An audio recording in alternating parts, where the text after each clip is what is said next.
Welcome to the Resilient Recruiter Podcast. This is your host, Mark Whitby, and I'm super excited to be joined today by Jeremy Sisemore. Jeremy is one of the leading IT executive recruiters in North America, and he's been at the top of his field for the past 20 years. Throughout his career, Jeremy has billed over $14 million and specializes in placing IT executives in SAP, ERP, and cybersecurity at all levels, up to and including CIO, CTO, and CISO. Jeremy and his partner founded ASAP Talent Services in 2006, and they've grown to a team of 5, billing between $1.5 and $2 million annually. They're based in Houston, and they serve over 75 of the Fortune 500 throughout North America. And they even have clients internationally in Singapore, Germany, and here in the UK. This is Jeremy's second time on the show. Last time was way back in September 2020. That was episode 35, so be sure to check that out. Jeremy, welcome. Thank you so much for being here. Thanks for having me, Mark. Looking forward to it. Awesome. So the previous time you were on the show is one of our top 10 most popular episodes of all time out of over 150 episodes. Oh, it's great to hear. I don't know why, but I'm honored, and it's always good to hear something like that. Well, I'll tell you why, because not only are you super successful, but people loved how specific you were with your advice. You were able to really break things down and explain, because some people are successful, they can't really explain why, right? And Gotcha. You were able to really give tangible strategies and techniques. And yeah, so many people have told me that's their favorite episode. So that's awesome. That's great to hear. Thanks for sharing that. Yeah, no problem. So what else is new since we last spoke besides the beard? I don't think you had that last time. That's true. Two big things that are different is during the pandemic, somehow I lost my hair because I used to have hair and lost my hair. I went bald and now I have a beard. So my wife said when I shaved my hair off during the pandemic, she said, well, it's good to have some hair somewhere. So I grew a beard. Fantastic. That was all a happy wife, happy life, yes, right? That is true. Whatever they want. That is true. I like the beard. It suits you. That's fantastic. Thank you. A little bit different. Yeah. And so I had to go and change all my images on like LinkedIn, because if I'm going to meet someone for a coffee now, they wouldn't even know what they're looking for if they looked at my old image. So when I went bald and grew a beard, I definitely had to change all my images around. Hilarious. Wow. So as far as like the business structure, the markets, or the way you guys are operating, any significant changes there or? Not majorly. You know, we've had some team changes and brought in a new recruiter out of Detroit, which was super exciting for us. And, you know, sometimes over the course of a 2-year period and during the pandemic, you know, we lost some people and we gained some new ones. And so doing some new onboarding and getting people up to speed within your organization. And some of them were new to the recruiting industry. So it's always fun to kind of coach someone new into the business. Well, hey, I know we have other stuff we want to talk about today, but that's another topic, is onboarding new recruiters remotely. Is he going to be based in Detroit, or is he going to relocate to Houston? Yeah, no, she is based out of Detroit and super excited. Her name's Jasmine Lee. She goes by Jazz. I love the name. And no, she's great. She's going to be helping me specifically continue to grow our executive retained business. So I'm really helping her to learn the business of how to get clients and sell retained executive level search. And so it's been going great so far. And she helped place a VP of HR in her first 2 months with us. So that's exciting. That's fantastic. All right. I'd love to hear more about that. So how are you guys finding the market? You know, we're finding that the market is healthy, but that maybe a little bit of a slowdown comparative to 2021 and 2022. So, you know, the way I view this market comparative to 08 and 09, because I owned my own business and was definitely recruiting during that recession that we experienced. And I don't think that we're in for an across the board, super deep recession that like absolutely, you know, crashes our economy to that degree. However, it may be a slower market, just meaning that could be a little bit harder to get as many searches. It might just not all come at us as easily as it did in 2021 and 2022. So I think that people might be able to do the same revenues and numbers, but only if their mind is right and if they work a little harder. It may not feel as easy to make the same numbers, I don't think, in 2023 as it might have felt in 2022. So that's how we're seeing the market. Yep. It's not gloom and doom, but it's also just bringing a little bit of a dose of reality that we may need to get our business development hats on. We may have to ramp up our energy and activity levels a little bit more to generate the same revenues or more. Makes total sense.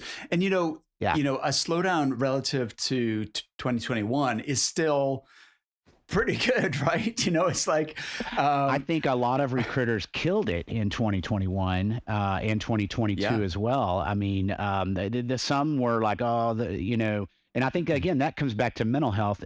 If people were like, oh my gosh, it's a good market, it's time to get going, they probably did really well. Yes. If people were in their own head in terms of thinking that the market wasn't good, oftentimes the results are reflective of whatever it is you think in your own head. Yeah, for sure. If you think the market's bad, then it's bad for you.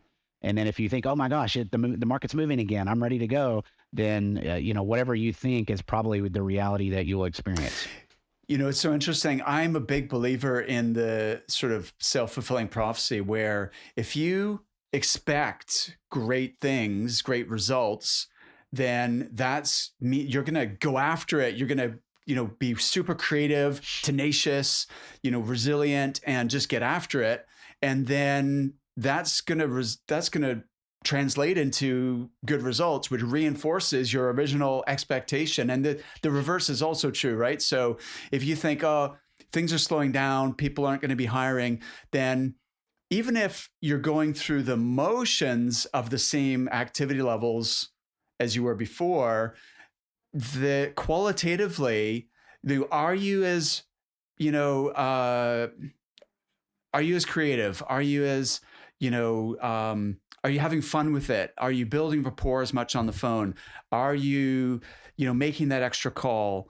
And, and if not, then your results aren't going to be as good. And then it just backs up your original expectations. So I think we need to be really careful. Yeah, I think our success it's really a science. There's a science behind the self-fulfilling prophecy, as you were calling it. And I coach springboard diving in the evenings. And that was my earlier background in athletics as I was a diver, right? And it's a sport that's highly technical, and it's one that is very mental as well. A lot of folks in the UK can appreciate diving. Tom Daly has become really well known in the UK. For sure. And in fact, I'm in good friends with his coach, Jane Figueroa. That's amazing. She moved from Houston to the UK to coach the UK British team. And diving, you have to do a lot of mental visualization. And if you are seeing yourself do that dive well, and you see it in your head that that's going to be a perfect dive, and then you go through everything perfectly, and where your focus is oftentimes what's going to happen. If you're the kind of person that has a lot of internal dialogue with yourself, oh my gosh, I'm about to crash. I'm going to land on my back. I know this is not going to turn out well. It's going to be a train wreck. Then all of a sudden that person that does that new dive for the first time, that really hard dive off the 10-meter platform, if you have positive self-talk versus negative, has a huge difference on your ability to evolve in that sport and to stay safe and to actually have good dives.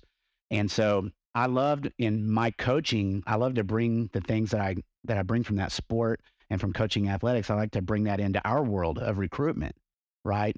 Because what you think about and what you believe this call will lead to, what you believe today will be for you. Will today be a great day, or will today just be another bad day? Will I have an awesome day of converting clients to working with us? I'm working on a good search. I've got these 20 people I'm going after. Am I believing that I am going to talk with them and I'm going to convince some of them that my opportunity is awesome? Or am I going into it just thinking probably going to get their voicemail and they're not going to be that interested? And this is just it's just a so-so search. And so how you start your day, how you get your brain wired right, it translates through to the other person on the other side of that phone. They hear the energy, they hear the passion, they hear the confidence. And then all of those things lead to you actually getting business, actually getting people, interested in your opportunities. It leads to your success. And even those of us that do really well with this, we sometimes find ourselves in a downward spiral, or we find ourselves in a bad place, or it's just a bad day or a bad week. The whole key here is, do you allow yourself to stay in that for one day as opposed to weeks? Do you allow yourself to only stay in that for 1 week as opposed to a month or two? Because we have 52 weeks in a year. A lot of us are going to take 2 or 3 weeks of vacation. So you have 48 weeks, 49 weeks maybe. And you can't afford to waste 2 or 3 or 4 of those. If you waste a couple of weeks, that's 2 or 3 placements. That's $75,000 that you just took off your billings. And so the sooner you can recognize it and get your mind right, but I would argue that it starts with that. You can't get your mind right, nothing else will follow. I think it's the absolute critical piece of being a big biller. Absolutely agree 100%. And that's so cool, the diving board analogy. And, absolutely that, it looks technically very difficult, but you can only imagine. But then you see divers who have the technical skills, but then on one occasion they'll perform flawlessly, and then another occasion they're a little bit off, right? And so that can only be psychology, right?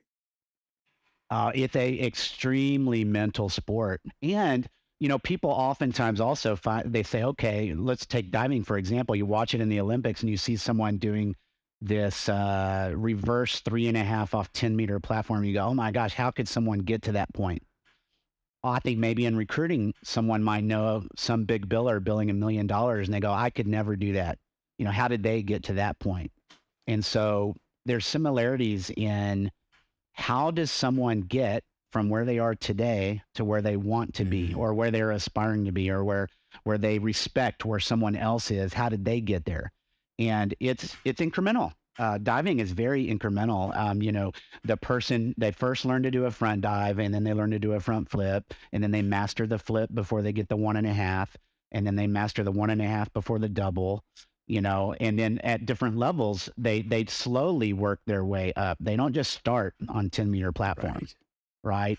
And so you have to evolve in an incremental way to get to where it is that you want to go, and so there's a lot of interesting parallels in that as well. Wow, that's fascinating. This is an area I've never really thought about before. That's so cool. You and I were talking just before we went live here recording, and you were talking to me about the concept of balance. Could you maybe share your thoughts on that? Yeah, I'm creating a new kind of coaching session in 2023, and I'm just going to kind of simply call it balance. And balance can mean a lot of different things depending on, how you want to apply that word to our world, right? Recruitment, talent acquisition, building a business, getting clients, getting candidates.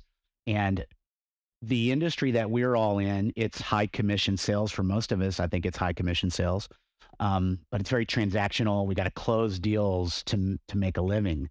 And the key categories that I'm going to talk about in balance are the importance of how we balance personal versus work versus relationships, so that I think the danger when we don't have balance is to say, do we burn out? Do we get burnout? A lot of recruiters, when they're 8 to 10 plus years in the industry, or they're 15 to 20 even, there's going to be a phase at some point where you say, do I feel burned out? Totally. And that burnout can happen for a couple of different reasons. One famous quote is that if you're not growing, you're dying. You're not growing, you're dying.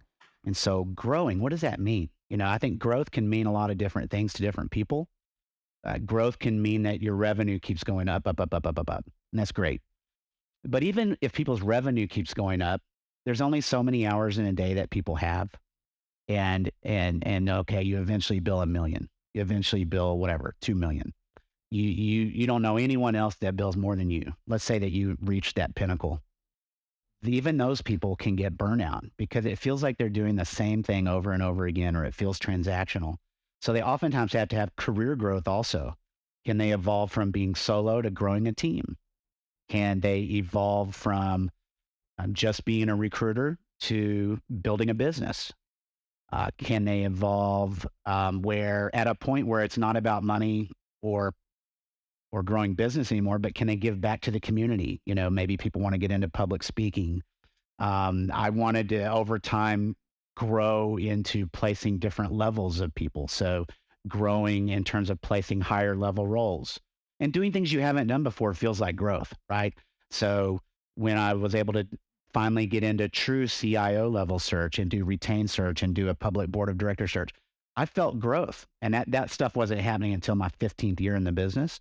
So that was feeling like growth to me, right? And that's great. So I think for each person that can be defined differently. But balance, you have to, if you're so focused in one thing, you can get out of balance. And that creates almost like an impossibility to sustain. You can't, you want a career that's sustainable. Can I stay in this career 10 years, 20 years, 25 years? And that's where I think the balance is going to be key, because you have to have some time off to recharge. You have to be able to vacation.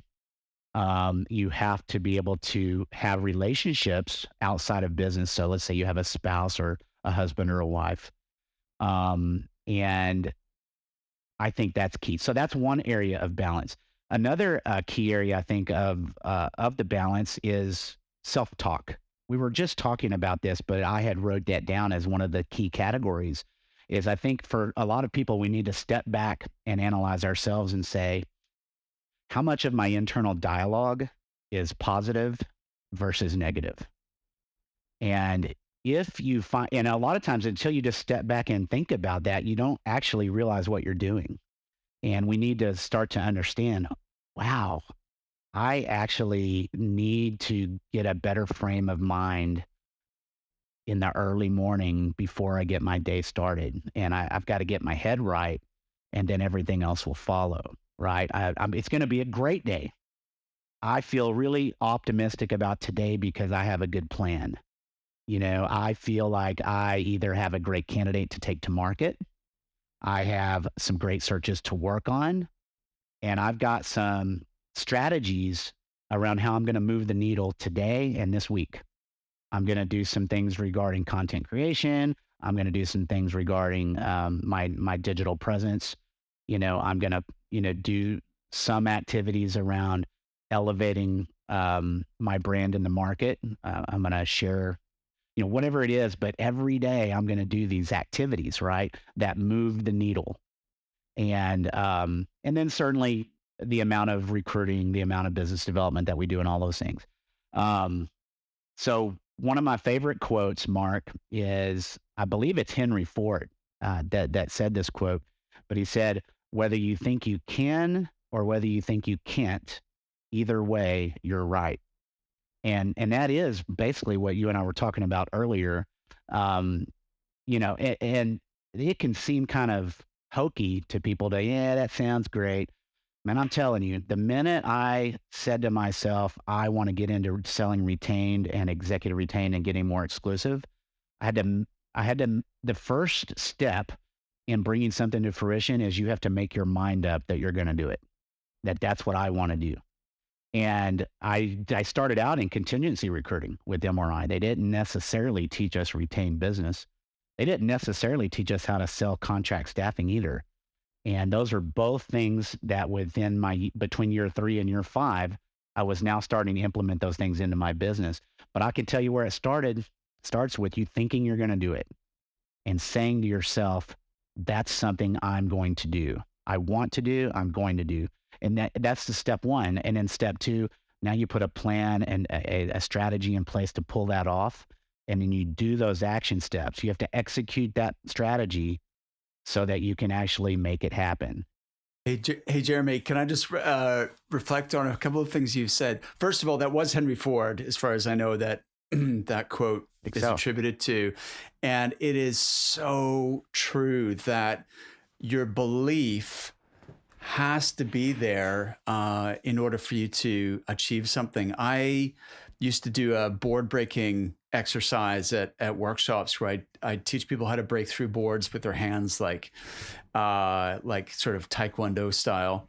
And I was working with a company, and so I explained the technique and I explained the mindset required.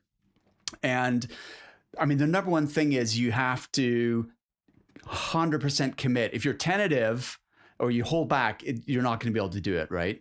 Whereas if you absolutely commit and go for it and follow through and move your whole body, like use your whole body, put everything you've got into it, and like the kinetic energy will be transferred through the board and it's gonna snap.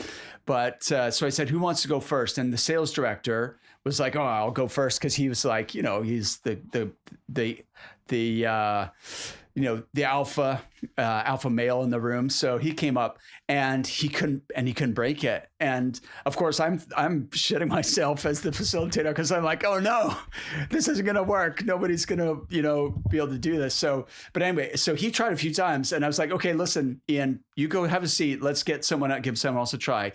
Thank goodness every other single person was able to break the board, including the women in the room. And, people were smaller than this guy now. And I said, Ian, I guess you better, try again. So he came up last and he was able to smash the board the second time.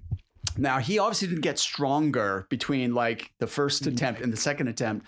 All that happened is he saw so many of his team members able to accomplish it that there was no doubt in his mind that he was going to be able to do it. It just shifted his belief, and he was able to do it. I love it. I think there's elements of a couple of things in what you just said. One of the elements is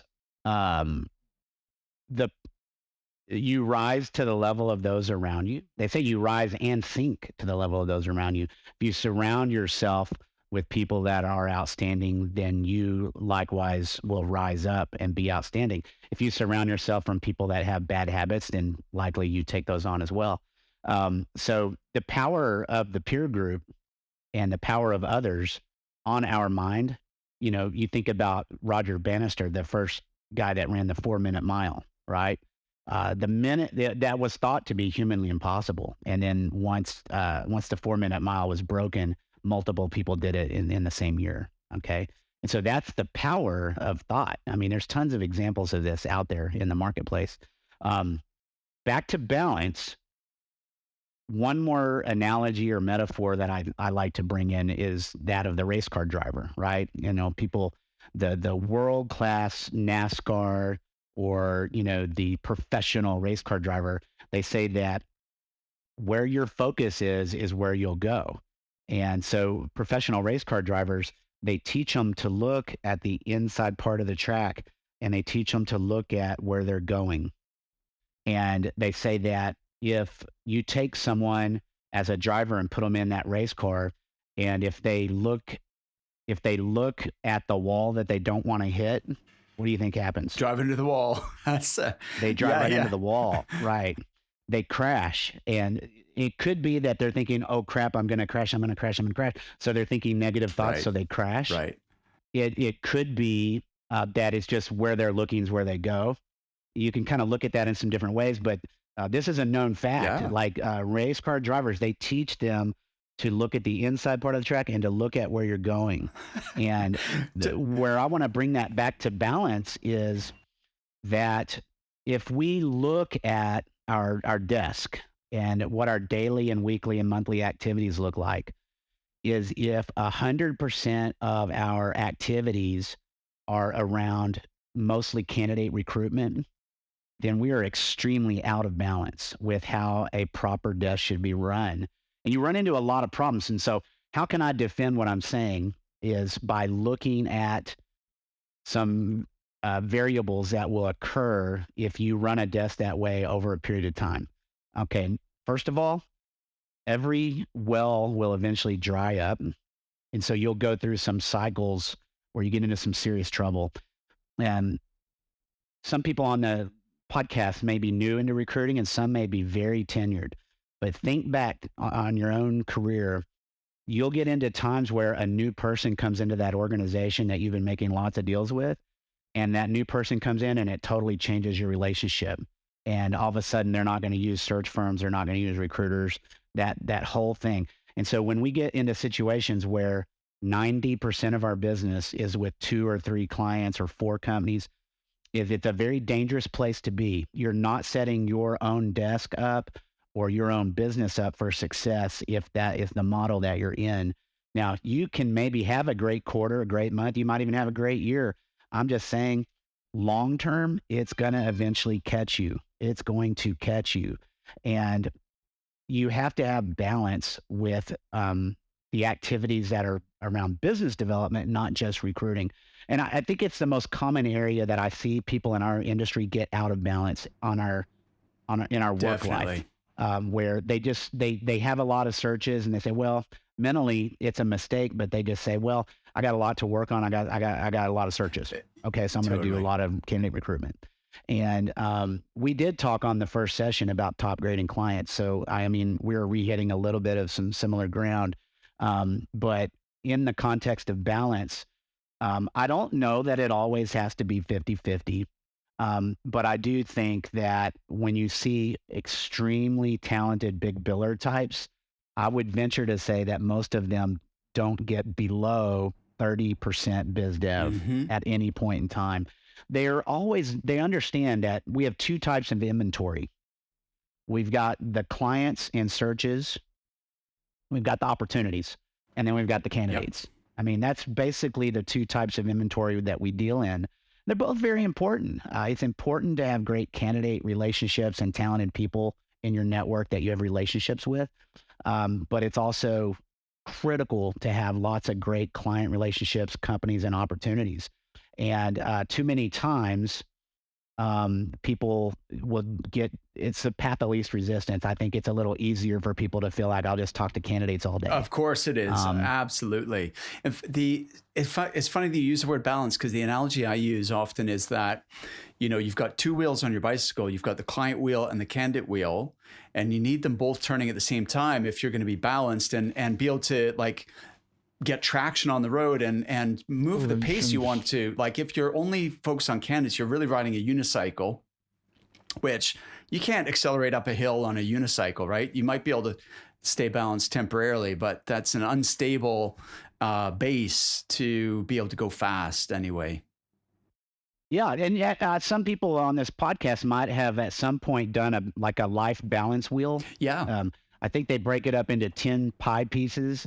You're supposed to rank each one of those on a 1 to 10, and then you kind of fill it in, and then they want to show you if that's a wheel that rolls smoothly. Right. The wheel of life. You know what I'm talking about? I know totally. It's like there's different segments. So it's like career, or like your business, your health, your relationships, and so on. Fitness, your finances. Yeah, and they try to say, okay, just self-diagnose yourself, 1 to 10. And if you're very realistic with yourself, you're obviously never a 10 on anything, and you'll end up giving yourself a 3 on something. You might get a 6 on something else. In some other area, you might be proud of that you get an 8 or a 9. And what ends up happening, and then you see your wheel, and you're like, oh my God, I'm out of balance, right? And January is a time, which we're in now, when people self-reflect. It's when we say, what New Year's resolution are we going to come up with? What are we going to do different this year to move the needle? And I mean, this area of balance, which I think has to do with a combination of sustainability, personal versus work, there's a balance there. And then if we look at it on a desk level, we've got to say, is my desk balanced? And how can I get stronger in these areas that are out of balance? And if I focused on that for a few months to get more into balance, how could that make my business better? How could that make my year better? And the truth is, it does make it better because it doesn't only help you maybe earn more money. That's the number one variable that people want to measure. And hey, I think it can help you earn more money when you have a more balanced approach to your daily activities. Not all recruiting, you have to also do business development, because that's how you land better client relationships. That's how you get more retained business. That's how you get more exclusives. That's how you get more clients that have better brand reputations. That's how you actually breathe a refreshness. You bring vitality back into your adrenaline. Like when you get it, think back. I want everyone to just kind of close their eyes and feel, what do I feel like when I land a new client? What do I feel like when I just landed that new account and got that new fee agreement for this new higher level search that's better than anything I currently have on my desk? Well, that search is out there. So when we go get that, when we land those new searches, it really sets off chemicals inside your body, Absolutely. right? Like these endorphins, and you get adrenalized. And then that day, that week, you're riding on that adrenaline. You're pumped up, right? You are ready to go.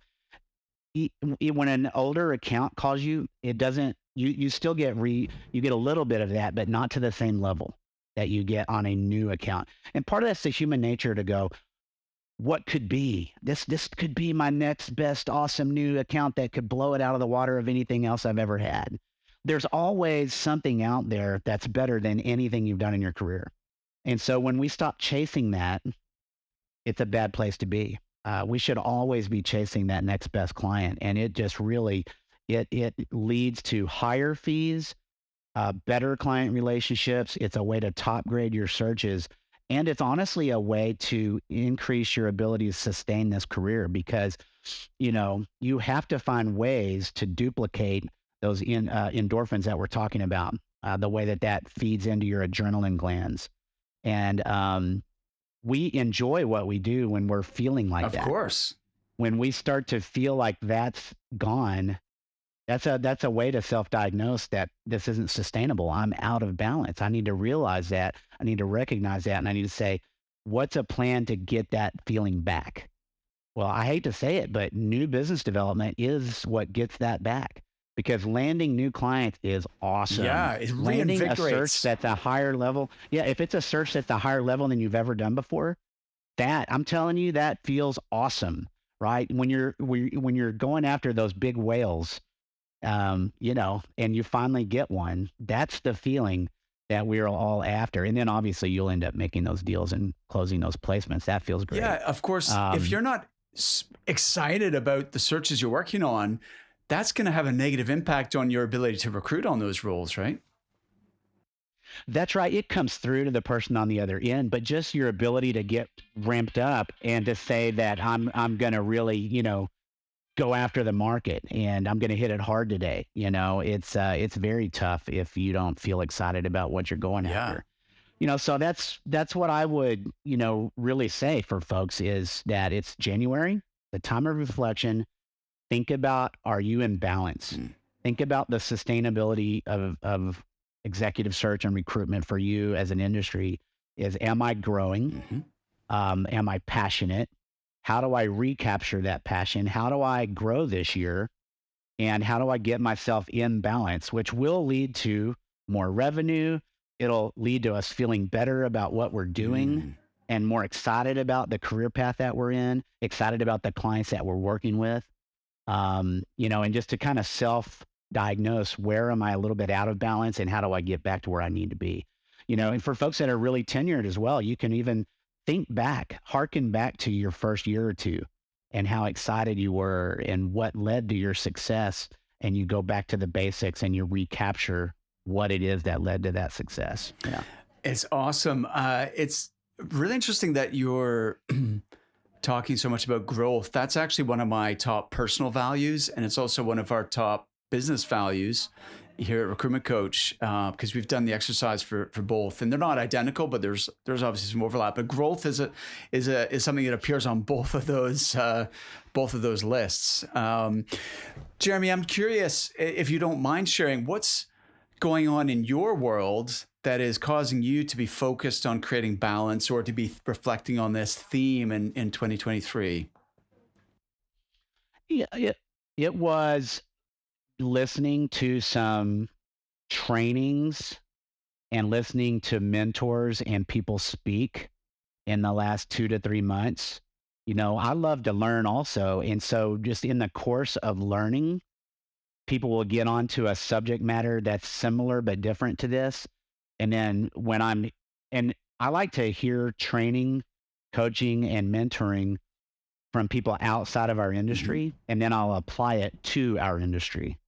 But I've been, just listening to some other people talking about uh, the power of positive thinking, self-talk. And again, I coach diving 3 or 4 nights a week, every week. I mean, we're in our season. I do this in the evenings with high school kids that want to dive in college later on. And so, yeah, I was just like thinking about the parallels between what I do with athletic coaching and how that applies, to the coaching that I sometimes do with recruiters. Amazing. And I'm involved in the Pinnacle Society, as you know, and I'm getting back re-involved on the board again this year. I had been on the board before and went off the board, and I'm now back on the board for Pinnacle Society, and I'm going to do some speaking in March. And so I always like to say, what can I speak about that gives it a different twist? I've already done this for a couple of years, and I have the things that everybody already knows I've said, but I'm like, how can I get into a new topic and kind of, bring something fresh and new to the market? Fantastic. So that's what's all right. like that. There's a few things I wanted to circle back to there, but just starting with the last point you made, I've really valued and appreciated my relationship with many Pinnacle Society members, including Gail Audibert, who we know in common, and she's just a huge force of nature, so much positive energy. But I'm curious, you're speaking at because I've been asked to speak at the Pinnacle meeting in San Diego in April. Diego, I'm going to see you. I will be there. Awesome. Yes. All right. Great. That's going to be amazing to be able to meet you in person. Yes. After we've gotten to know each other over Zoom a couple of times here. So two things I wanted to ask you. One is you mentioned that you like to listen to a lot of speakers and trainers, both in as well as outside of the recruiting industry. Outside of recruitment, who are the speakers you're listening to currently that are really resonating for you? Yeah. Well, Carrie Shook. Carrie Shook is a pastor, actually, but he speaks a lot on some of the stuff that we were talking about positive thought. How do you spell Shook? Where you're thinking. Shook. Oh, okay, great. Kerry. Yeah. And then, and he's globally known, so he's a really well-known guy. And then also, Tony Robbins. Definitely. I've been to multiple Tony Robbins events, including I've gone in person with my friend Jordan Rayboy. We've gone to 2 or 3 Tony Robbins together. Oh, cool. And Chris Hillman, who's in Pinnacle, has gone to Tony Robbins with us as well. And so, I'll listen to, people on TikTok, and I'll listen to people on YouTube videos. And I mean, I'm just out there seeking great content, on how to get energized, how to get my mind right, how to focus, and, all those things. And I find that it's human nature that a lot of times we know something, we're like, oh, we know that. I know that. But just because we know it doesn't mean we're living it, right? It doesn't mean that it's our reality or that we're executing upon those things that we know. And so you have to constantly remind yourself. And it's like a battle. It's a mind battle, right? Like you're battling the negative thoughts with the positive thoughts. Absolutely.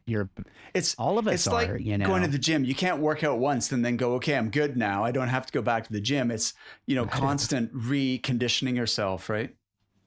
Yeah, replenishment and being balanced, and we constantly get out of balance and we have to get back in balance. You think about the person walking on the tightrope, right? And they're constantly making adjustments to their balance, or they will get out of balance. And so, and nothing remains static, nothing remains still. It's like we're constantly moving. And so because of that, we're always having to make adjustments within our business, within our desk, and within our daily lives. And if you seek out wise counsel, if you take some time on a daily or weekly basis to step back and set and analyze, it's self-reflection, right? But there's people that go weeks or months without self-reflection, right? And so you have to step back and go, what am I doing right? What could I be doing better? Where am I out of balance? And then you have to make those adjustments, right, to get back into balance. But I think the people that just have that self-recognition are likely to do it. And if you are listening to stuff that gets your mind right, it's like the stuff that we listen to and hear and watch, and that's our diet. We're taking that food in. And think about it. You taking just a bunch of crap in, like fast food, then you're going to feel like crap. Or what you're taking in, that's your diet. And so I'd say people think about sometimes their diet when it comes to food and drink, but we need to think about the diet of what we're absorbing when it comes to our news, what we're listening to, who we're hearing from, who we're being mentored by, who do we respect, and, what does our daily diet look like and our weekly diet look like, just in, the information we're absorbing. Definitely. Because like if you change that up, you're going to feel a lot better. I'm very, my news consumption is very minimal. Like obviously I want to know what's going on in the world and not be like a hermit who's cut off and doesn't know anything. But at the same time, I'm very aware of not getting sucked into the sensationalization and the kind of bad news that the mainstream media thrives on. So I really try and, it is like fast food. It's okay once in a while, but you don't want to eat at McDonald's every day. So, yeah, that's totally right. And, we all slip off the old wagon and get the Big Mac. But, you just got to realize that if you do that 3 times a day for 6 months in a row, you're probably going to have a heart attack. Right. Yeah, man. I love it, So I hope that this has, been a good and timely call for a lot of folks out there. Because, when the best days that I've ever had, the best weeks, the best months have always been, it always starts with having your mind right. And then, when you start the day off right, and then you're ready to have a killer day, a killer week. And, obviously there's got to be some meat to that recipe as well. So it doesn't happen only with the mind, but I think it starts there. It does, exactly. Sure. You have to follow through and take action. So, Jeremy, I want to switch gears here slightly and circle back to the issue of onboarding team members. And you mentioned Jazz, who's just joined your team in Detroit. And I was curious as to how you're getting her set up for success remotely. Could you describe how that's working? So at the very beginning, she came in and spent 4 days with us and did some immersion training in person. So that was great. After that, it was all virtual and remote. And I did as many 3-way calls, and we mainly use Google Meet, which is like Zoom. But I would have me, her, and a client be on the call. I would have me, her, and some candidates be on the call. I did a lot of 3-way meetings because I really fear when people are remote that they might not pick up on osmosis training that those of us used to get when we started working in a cube land with other recruiters. We would hear what other people sounded like and learn from that. And so I really lean on technology and try to do as many 3-way calls. We do a lot of team calls that way too. But that way it gives us multiple daily interactions together. And she can sometimes hear what I sound like when I'm talking to clients and candidates.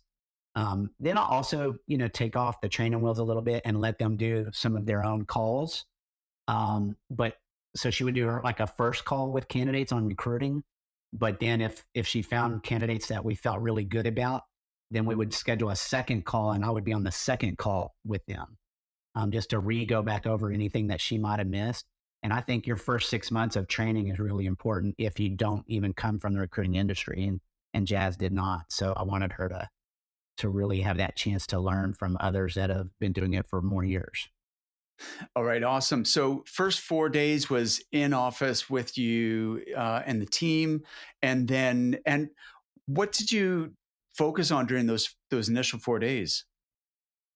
Well, I think we try to chew it up into bites sizes that they can really digest. And so for us, I wanted her to focus mostly on client development for the first month. And so we just made all the trainings about that, how to do outreach, what's the history of our company, what's our go-to-market strategy, why do we feel like we're unique, different, and better? How do we win business, and why would companies want to work with us instead of someone else? So how do we share that message, and strategies on how to do client development, how to, contact companies that don't know us, how to do research and find companies that have the types of openings that we want to work on, that kind of thing, how to use tools and resources. So we use, LinkedIn Recruiter Pro. We use Hinterview, which is based there in London, England. And then, so how to use our tools, how to use our resources, how to, I think we have to be great researchers in recruiting. And so how do we do our research to find out the key contacts and their emails, and how do we reach out?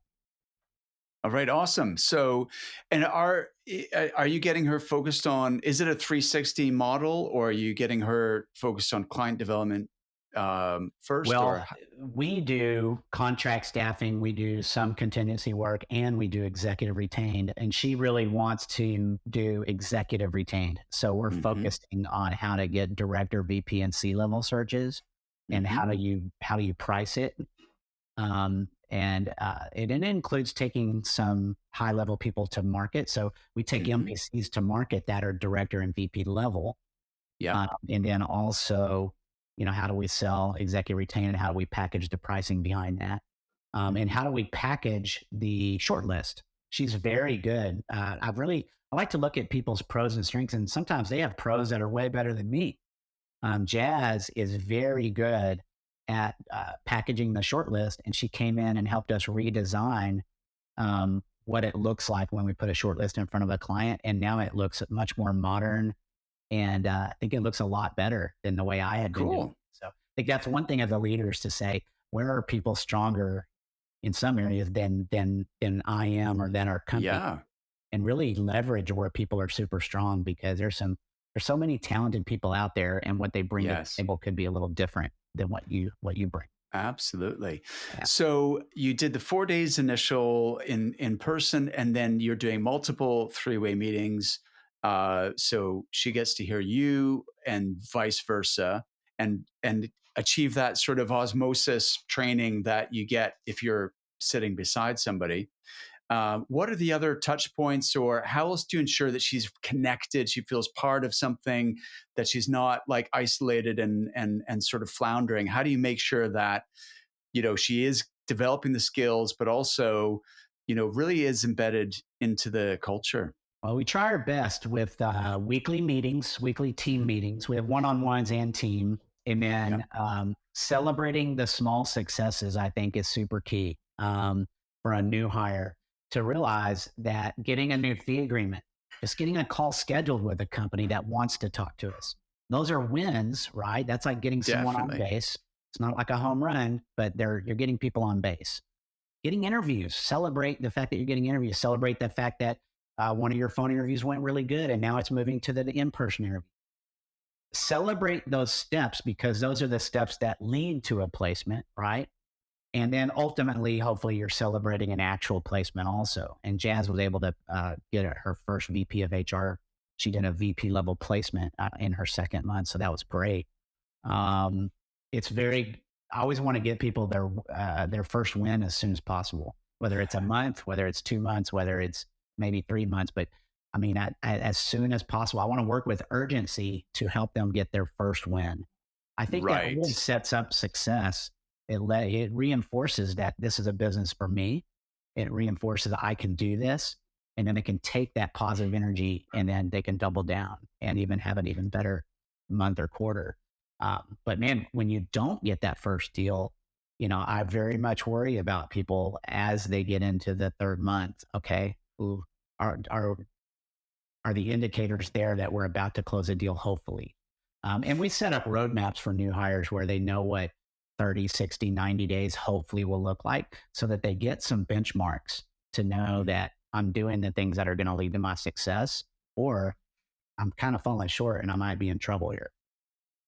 I'd like to know about that roadmap in a second, but so you're doing weekly one-to-one meetings, you're doing a weekly team meeting, and those are both over Google Meet, right? Yeah. And then you're celebrating the wins, which I 100% believe in. How do you do that? Is that a Slack channel? Is it like a chat, or is it like over the phone? We do a team Google chat. Yeah, we're constantly going back and forth every day. It's like a daily. Every hour someone's dropping a little note. Yeah. And some of that has the fun little GIF files and the fun little. Yeah. We had fun with it. Everyone's getting to know each other, and we're celebrating when someone hopefully gets an offer closed, gets a deal, or at least the interview went well, or whatever it is. Yeah, no, that's awesome. And I mean, we're 100% remote as well, but I'm not training new recruiters. My colleague Leanne is already extremely experienced, and we've got 2 team members in the Philippines. So I'm just really curious. We use Slack for doing that, the kind of ongoing, communication. What does your roadmap look like to help the person know whether or not they're on track for that first 90 days? Basically, in month 1, we focus on activity. So we focus on just number of reach outs, number of scheduled calls. We just focus on activity. I don't think we ever stop looking at activity, but the focus is activity in month 1. In month 2, we are looking at number of candidates presented, number of first interviews, number of second interviews, and again, number of scheduled calls. And we start looking at, if they're doing business development, number of fee agreements. Okay. We would like to see people be able to get 2 fee agreements a month. If they get more than that, awesome. We would like for people to be able to, it's called 5 Alive, 10 in process. 5 Alive means that we want you to have 5 people interviewing at all times. The minute that they interview and the client says, no, we're not moving forward with them, they're no longer alive. The ones that are alive have to be currently interviewing and they are under consideration. And it doesn't matter if it's a phone interview or in person. I want 5 people interviewing. Now, 10 in process includes the 5 that are interviewing, plus an additional 5 that we recently presented to the client, but we just don't have feedback yet. I just presented them this morning. I presented them yesterday, presented them 2 days ago. I'm trying to get feedback. I'm trying to schedule an interview. And so 10 in process includes those interviewing, but it also includes those that were very recently presented that you're hoping to get feedback on and get an interview on. And those are our activity goals. Is I tell people in their first month, they probably can't have 5 Alive, 10 in process. But after they hit month 2 and 3, that's where they want to get to. And once they get there, the whole goal is to try to stay there. And so, because it's moving every day. Every time someone interviews and they're not a fit, they're now done. So you're trying to schedule hopefully 3 to 5 interviews a week is the goal. And in order to do that, you have to present 5 to 8 people per week, because not everyone you present gets an interview. Some people have to present 2 or 3 people to get 1 interview. But if someone can get 3 interviews a week, that's 12 interviews a month. That is the general metric we use to define success. 12 interviews usually could get to an offer, 12 to 1. And that's about where some recruiters that are more tenured are better at their matching skills. So they might have a better ratio than that. The better the client is, the better the search is. Those things can impact those ratios. But a lot of recruiters are somewhere between 10 to 1 or 15 to 1 on interview to offer. Fantastic. That's really, interesting to hear the breakdown of the metrics. And so is that the kind of goal? So the ultimate objective is what, one offer per month? Or more. Yeah. So one minimum, and I always kind of share with people, look, these are like minimum goals, right? Yes. Minimum goals to predict success. And so, you want to do more than the minimum if you really want to guarantee your success, because it's like flipping a coin. You could just have a good month here and there, and you might have a bad month here and there if you're hitting the minimums. I do think if someone hits those minimums, they won't fail in our business. They'll at least make They will knock some deals down, but they might be average, right? If you want to be above average, then you want to do better than those numbers.